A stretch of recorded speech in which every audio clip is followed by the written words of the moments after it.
اب سوال یہ ہے کہ ہمیں کرنا کیا ہے، وہ کون سی صفات ہیں جو اپنے وجود میں پیدا کریں اور ہم اہل بیت کے قریب ہو جائیں۔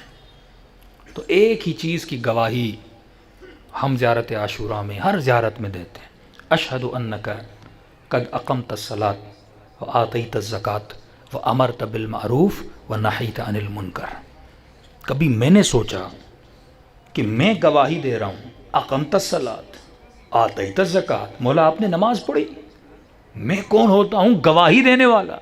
گواہی وہاں پہ دی جاتی جہاں پہ کوئی نہ کرے، یعنی لوگ کہیں کہ یہ فلاں صاحب نماز نہیں پڑھتے، میں آ کر گواہی دوں نہیں، اشہد ان وہ نماز پڑھتا ہے، وہ زکوٰۃ دیتا ہے، وہ امر بالمعروف کرتا ہے۔ گواہی تو یعنی معاشرے کو اتنا بگاڑ دیا گیا تھا کہ لوگ سمجھتے تھے حسین نماز ہی نہیں پڑھتے۔ تبھی بی بی زینب کو دکھ کسی اور بات پہ نہیں تھا، جب کہتے تھے نا یہ باغی کی بہن ہے، اس وقت بی بی روتی تھی، کہتی تھی میرا بھائی نمازی ہے۔ ہر امام نے آ کر گواہی دی، یعنی تمہیں دین سے دور کیا جائے گا۔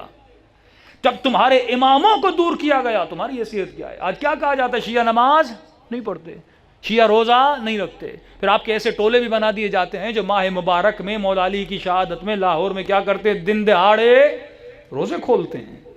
یہ مکتب کو بدنام، یعنی وہی بدنامی جو بنو امیہ نے اہل بیت کے لیے قائم کی، وہی بدنامی تشیع کے لیے قائم کی جا رہی، اس کو توڑنا ہے۔ اس کا حل کیا ہے؟ وہ آخری جملے، اشہد انک امرت بالمعروف ونہیت عن المنکر، مولا میں گواہی دیتا ہوں آپ نے امر بالمعروف کیا، نہی عن المنکر کیا۔ ممبر سے ان دو چیزوں کو ختم کیا جا رہا ہے کہ مجلس کا مطلب یہ ہے فضائل پڑھو، مصائب پڑھو، بات ختم ہو گئی، گھر چلے جاؤ۔ نماز اور روزے کا ذکر کرنا ہے تو جمعے کے خطبے ہیں اس میں ذکر کیا کرو، مجلس کا کیا کام ہے؟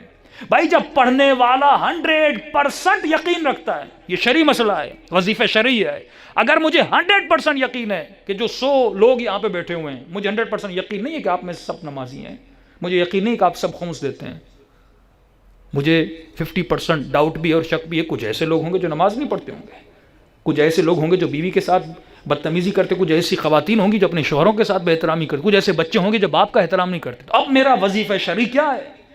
جبکہ مجھے یقین ہے کہ معاشرے میں یہ برائیاں ہیں، جبکہ مومنوں کی شادیوں میں جاتے ہیں وہاں گانا ہے، وہاں ناچ ہے، وہاں بے پردگی ہے، جب ہم یہ چیزیں خود دیکھتے ہیں کہ لوگ رشوت لیتے ہیں، جب ہم چیزیں خود دیکھتے ہیں کہ مومن سے پوچھا جاتا ہے آپ نے خمس دیا کہ نہیں، کہتے مولانا 20 سال گزر گئے میں نے خمس نہیں دیا، یہ خمس ہوتا کیا ہے؟ ہدایت ٹی وی پروگرام کر رہے تھے، کال آتی ہے وہاں پہ، جب میں نے خمس کی بات کی تو فون کر کے ایک بوڑھا شخص کہتا ہے مولانا یہ خمس دیتے کیسے ہیں، تقسیم خمس ہوتا کیا ہے؟ 50 سال زندگی گزر گئی لیکن اسے یہ نہیں پتا کہ حق جناب سیدہ کیا ہے، حق امام کیا، مال امام جب آپ کہتے ہیں یعنی امام کا حق ہے، سادات کا حق ہے، اسے یہ نہیں پتا خمس کیا ہوتا ہے۔ تو اب وظیفہ شرعی پڑھنے والے کا کیا بنتا ہے؟ کوئی مجلس میں لوگوں کو بتائے کہ نہ بتائے؟ امام حسین پر شرعاً واجب تھا وہ کربلا جاتے، لوگوں کی تنبیہ کرتے، کیونکہ معاشرہ مردہ ہو گیا تھا، ایک ظالم، ایک شرابی، ایک زانی شخص تخت پہ بیٹھا ہے لیکن مسلمان جو سے تو تک نہیں ہوتا۔